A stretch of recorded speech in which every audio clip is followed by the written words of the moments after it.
विधायक उनका, एमपी उनका 15-15 साल से, बिहार में सरकार उनका 17 साल में, 10 साल में मोदी जी प्रधानमंत्री भारत सरकार में, लेकिन अभी भी बेरोजगारी, अभी भी गरीबी, अभी भी लाचारी, अभी भी देखिएगा किसानों का आय दुगुना नहीं हुआ, फसल का कीमत नहीं मिलता है, अभी कटनी होना गया है, सही रेट नहीं मिलेगा।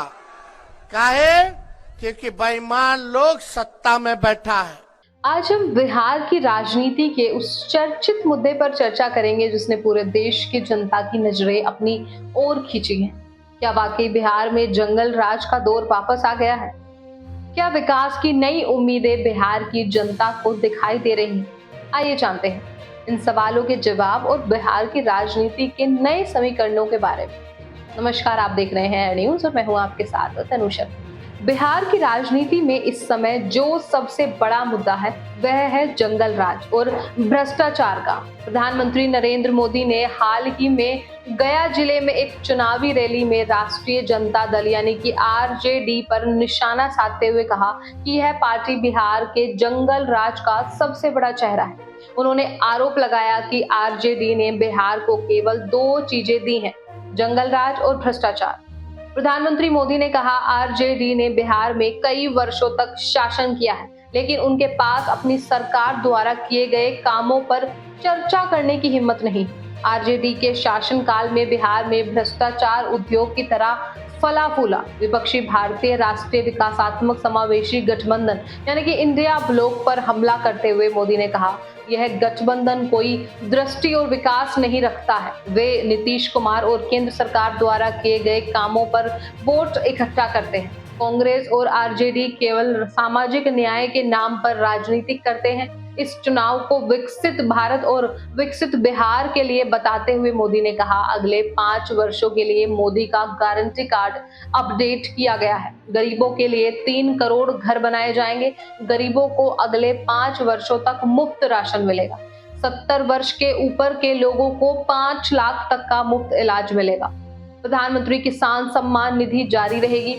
ये सभी मोदी की गारंटियां हैं। बिहार के पूर्व उप मुख्यमंत्री और आरजेडी नेता तेजस्वी यादव ने पीएम मोदी पर पलटवार किया, उनसे पूछते हुए कि उन्होंने पिछले 10 वर्षों में बिहार के लिए क्या किया है। तेजस्वी ने कहा हमने आईटी नीति, पर्यटन नीति, खेल नीति बनाई है।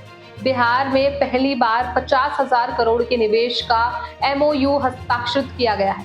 अगर वे बीजेपी इसे जंगल राज कहते हैं तो मैं इस पर क्या कह सकता हूँ। हमें गाली देने के बजाय प्रधानमंत्री ने पिछले 10 वर्षों में बिहार के लिए क्या किया है? प्रधानमंत्री ने केवल 4 चीजें दी हैं, बेरोजगारी, महंगाई, गरीबी और जुमलेबाजी।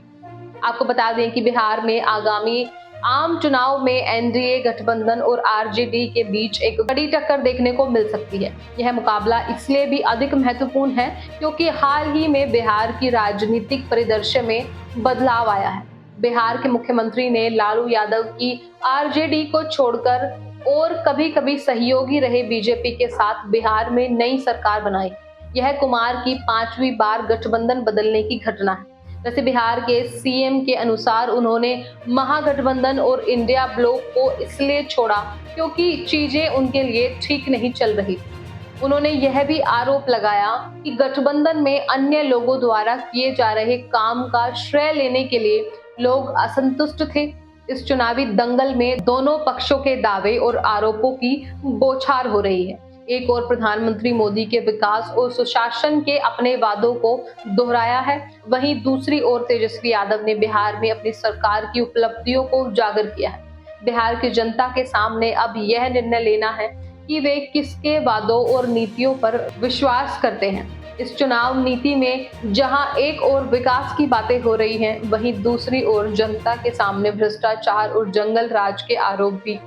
इस चुनावी माहौल में बिहार की जनता के सामने यह चुनौती है कि वे अपने राज्य के लिए सही निर्णय लें और एक स्थिर और विकासोन्मुख सरकार का चुनाव करें।